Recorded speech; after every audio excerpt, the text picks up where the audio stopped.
Donald Trump is standing in the middle of a packed auditorium. The sense of excitement is palpable, the air full of tension and testosterone. He is commanding the moment. Except this is not a Trump rally. It's WWE. First of all, Vince, your grapefruits are no match for my Trump towers. And Trump is here to battle it out against WWE's billionaire founder, Vince McMahon. Hey, look at this! Donald Trump! Donald Trump! Donald Trump taking down Vince McMahon! Oh, my God! The hostile takeover of Donald Trump on Vince McMahon has happened at WrestleMania 23. I didn't think he would do it. I'm Daniel James, and you're listening to 7am. The now infamous Battle of the Billionaires is not the only time Trump has appeared in WWE. He's even got a spot in the Sports Hall of Fame. But this 2007 match against Vince McMahon was a sign of Trump's deep connection to pro wrestling, which has shaped how he speaks and how he does politics. It's also a sign of Trump's long-standing friendship with McMahon, which is rewarded by giving his ex-wife Linda McMahon the role of Secretary of Education. Today, author and journalist Joseph Earp on how Donald Trump brought the art of pro wrestling to politics and how it helped make him popular. It's Sunday, April 5. This episode first aired in December of 2024.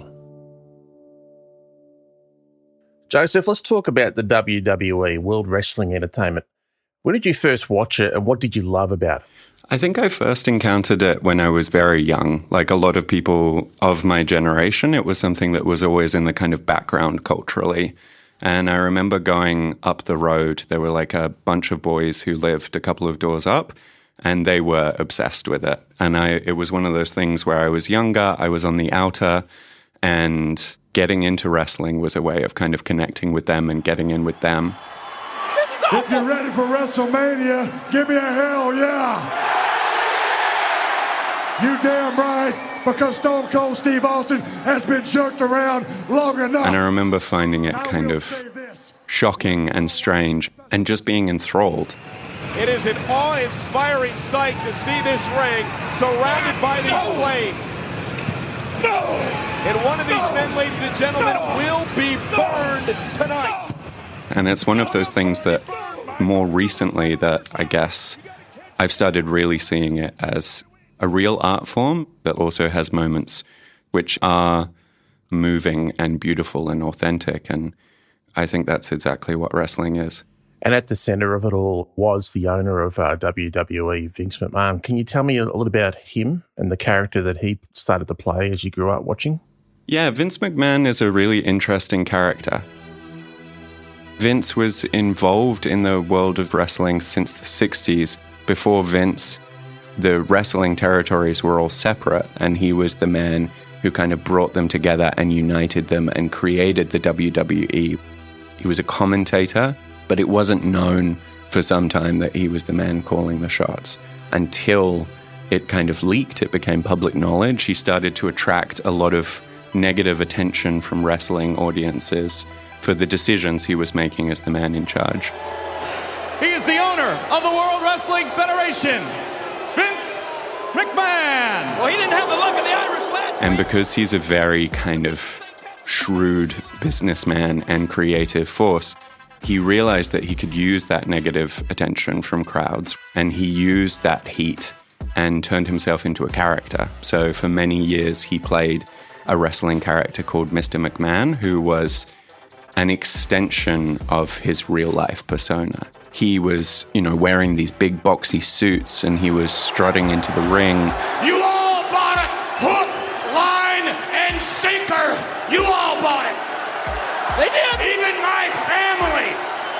Even my immediate family bought it! Every damn one of you were made fools of! So he played this kind of arch villain in wrestling storylines for many, many years as the evil boss who was this craven capitalist whose catchphrase was, "You're fired." Screw you! You're fired! Would it be right to say that he sounds a little bit like Donald Trump? I think so. I mean, Trump and Vince are close friends. There's a writer called Abraham Josephine Reisman who wrote a biography of Vince, who has made a pretty convincing case that Vince is one of Trump's closest friends. I think Trump was drawn to Vince. I mean, Trump has called Vince a great man. And Vince is an amazing man. He really is. I mean, we kid and we have fun, but everybody knows he's an amazing guy. There's these stories that when Trump was last president, when Vince would call, Trump would clear the room in order to talk to him. And the WWE has its Hall of Fame, and it's an honor that has been bestowed on Donald Trump, who is an official WWE Hall of Fame inductee. It's my distinct honor to introduce you to the newest member of the WWE Hall of Fame class of 2013. So Vince seems to have really inspired Trump. I think we can really see that Trump has modeled his persona on Vince McMahon, not only in the cadence of Trump's speech, that kind of rambly, insulting, kind of generating nicknames, going for jokes, going for laugh lines and applause lines. You've called women you don't like fat pigs, dogs, slobs, and disgusting animals. Your Twitter account... Only Rosie O'Donnell.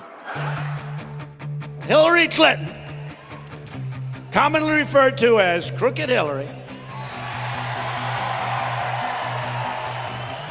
thinks that you, all of you, are deplorable and totally irredeemable. Like, we need help to beat Sleepy Joe Biden? I don't think so. That is very, very wrestling, and in particular, that's very Vince, but also just the content of what Trump says. Like, even if you hate me, you're still paying attention to me, and you're still obsessed with me. And that's a very old wrestling trick. I mean, there was a rally earlier this year where he played a supercut of Kamala Harris just mentioning Trump over and over, just constantly talking about him. Jimmy Carter didn't allow that to happen. Last night, Kamala made a speech, not much of one, with a paid-for audience, and all she talked about was Donald Trump. Good evening, everyone. Tonight, I will speak about Donald Trump. Donald Trump, Donald Trump, Donald Trump. And I think that's very heel. It's like, even if you hate me, how come I'm on your brains all the time?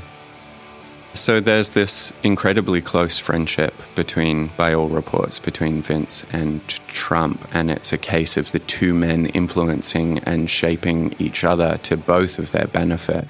And that's paid off in a big way, I think, for Trump, in terms of it being a key way that he has created popularity. And it's also paid off for the McMahons, because Linda has been appointed to a key position within the Trump cabinet. After the break, Linda McMahon enters the arena.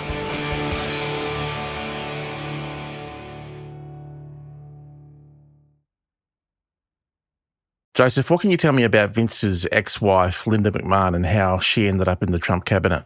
Linda is interesting. So Linda and Vince met when they were quite young. They co-founded Titan Entertainment, which is the company behind WWE, together.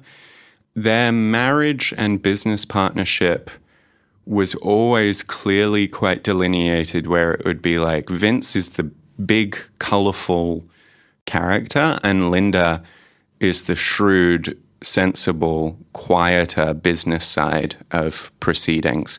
But there were times when that was muddied. So there was this multi-episode long storyline about, very Succession-esque, about the schisms within the McMahon family. And it culminated in Linda on stage in a wheelchair, acting as though she was heavily medicated, while Vince kissed a wrestler that he was meant to be having an affair with. I can't believe he's groping, kissing Trish like that in front of his own wife. So if you're part of the wrestling business, particularly in the 90s and early 2000s, you're going to get absorbed into a wrestling storyline, and that's exactly what happened to Linda. My name is Linda McMahon, and I am the chair of the America First Policy Institute. So Linda has been involved in the Republican Party for some time, unsuccessfully, until she kind of attached herself to Trump. I'm perhaps one of the few people who's been privileged to call Donald Trump a colleague and a boss, but he's also a friend. She served as part of Trump's 2016 administration. She's also helped in the re-election campaign, and she's now his pick for Secretary of Education. Does she have a background in education? She has tried to tell people that the answer to that question is yes.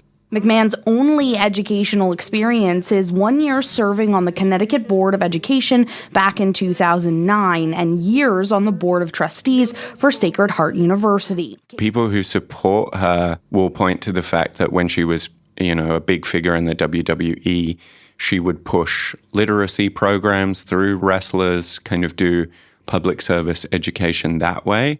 But many people have pointed out that she has been implicated in a recent lawsuit which basically alleges that there was widespread and very well-known sexual abuse against ring boys, so young men who were involved in wrestling matches.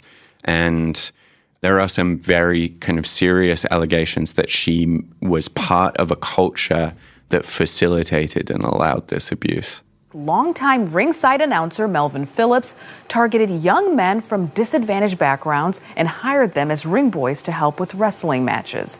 The 5 plaintiffs accuse Phillips of abusing them while in several states, including here in Maryland. Also, Vince is no longer part of the WWE. He has had some very serious allegations against him.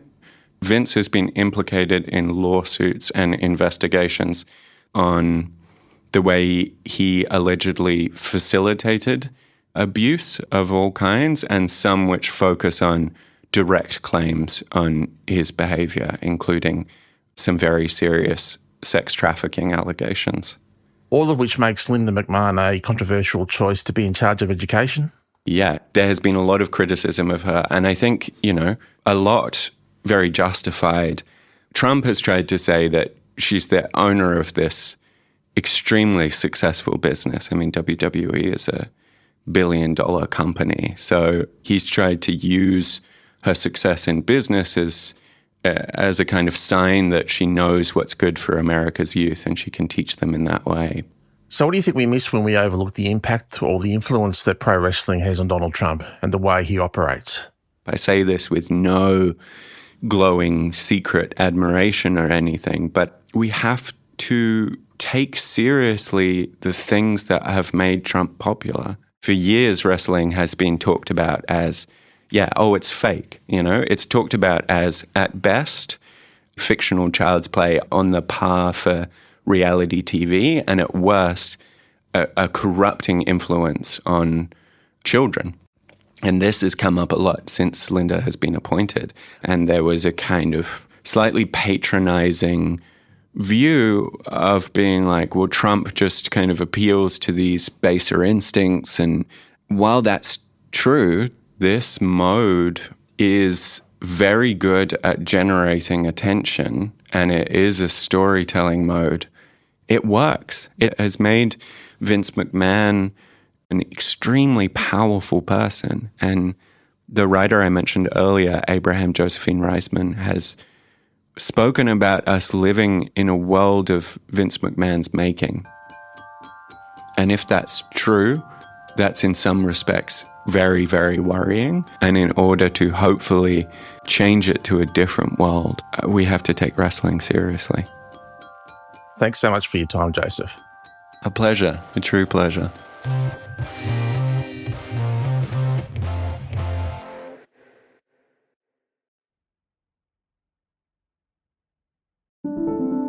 We'll be back tomorrow with a new episode on the Texas oil man and his plan to start fracking in the Kimberley. Project Valhalla covers an area roughly the size of Tasmania, and it covers the Fitzroy River catchment in the Canning Basin, which apparently has one of the world's last undeveloped large-scale reservoirs of onshore gas. I'm Daniel James. This is 7am. Thanks for listening.